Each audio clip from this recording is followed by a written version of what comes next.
Hi, my name is Mark Edward. I'm a professional mentalist. For many years I was a magician. I still do magic, and a lot of the techniques of deception that I learned right up here at the world famous Magic Castle. And I was lucky enough to have really good teachers over the years that taught me how to look at things, which hand to look at, misdirection, verbal deception. And now my job with the IIG is to look at claims of the paranormal with a magician's eye.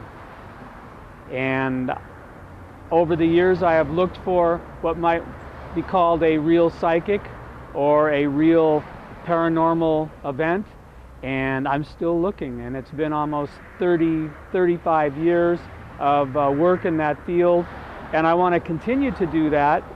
And I want the IIG to be the first person or first people. I want to be the first person. I want them to be the first people to find anything that might be the real thing. I'm not holding my breath, but I have hope, and in the next few years the IIG is going to be expanding, and I'm going to be traveling and looking at a lot of different things, and I hope you'll join us.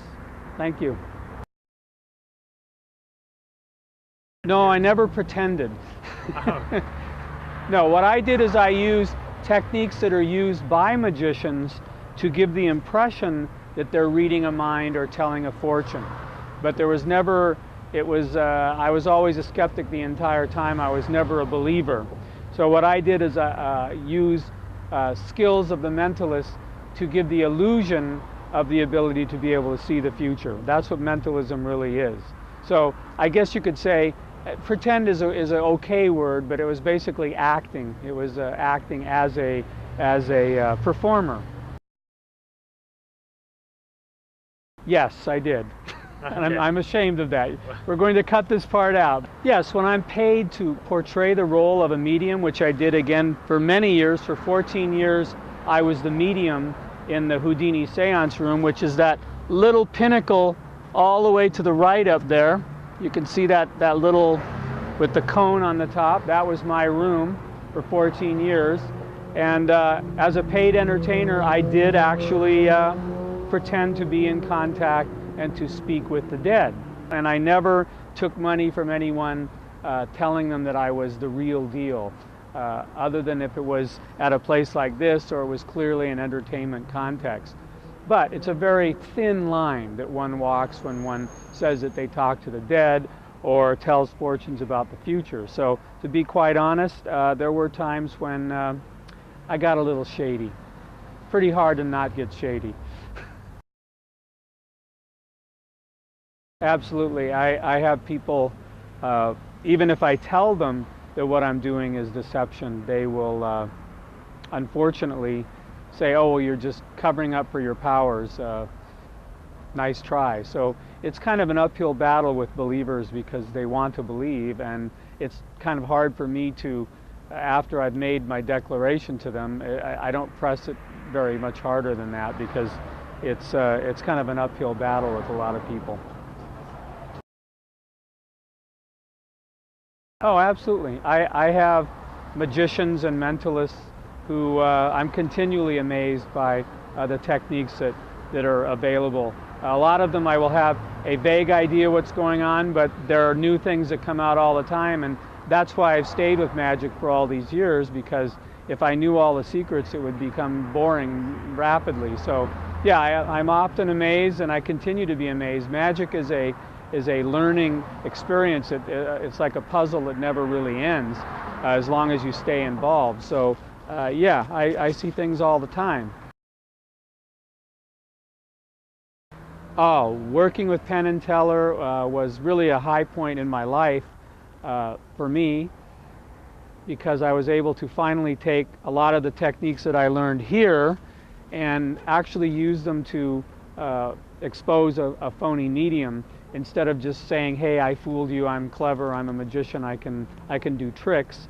I was able to actually figure out what somebody was doing and show it on a television to the rest of the world. And for me it was a breakthrough, because that's really what I've wanted to do practically my whole life. Not exactly expose a phony medium, but be involved with investigating and looking at things through the magical lens, through the lens of magic. I got involved with the IIG several years ago through my friends who were in JREF, the James Randi Educational Foundation. I wanted to get involved with somebody who was closer to home here in Hollywood, and I really wanted to get involved with a group that was active, that were actually going out and doing things. And that's the great thing about the IIG. They are doing things. They're not just saying things and waiting for things to come to them. We are actually going out and looking for people. And we're letting the phony mediums and the phony psychics here in LA know that they're not going to go unchallenged. And that if they have a show or they do an exhibition of their con artistry, it's possible that we might be in the audience and we might challenge them. So it's kind of a proactive group, which I've been very lucky to be involved with. The form of woo that really gets under my skin, that really bothers me, are individuals who say they can speak to the dead. People who go to bereaved families who have missing or murdered children or dead relatives, and say that they can actually speak with them, because that would change the entire fabric of reality for all of us. And I think that it's a delusion. It's with some people it's outright fraud, and I find it reprehensible. So did Houdini, so did Keller, so did Blackstone, so did Dunninger. It has a tradition in magic going way back to when spiritualism first started, and fraud artists were doing this. So it's a tradition that I believe in. I like woo. I think woo is a good word because it's woo-woo. It's I like fraud. I think putting a woo word is kind of softens it, but really what it is outright fraud and blatant criminality of the worst kind.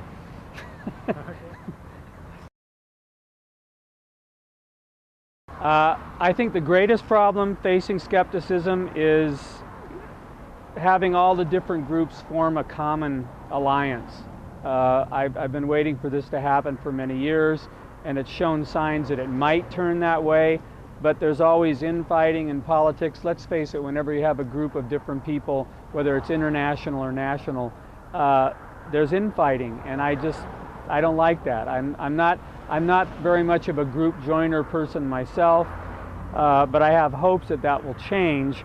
I think the problem is, and I think that we have to strive to reach out to the middle ground, the people who haven't made up their minds yet, and try not to be so extreme, because I think we put people off by being too skeptical or coming off as like know-it-alls. I don't think that's going to work.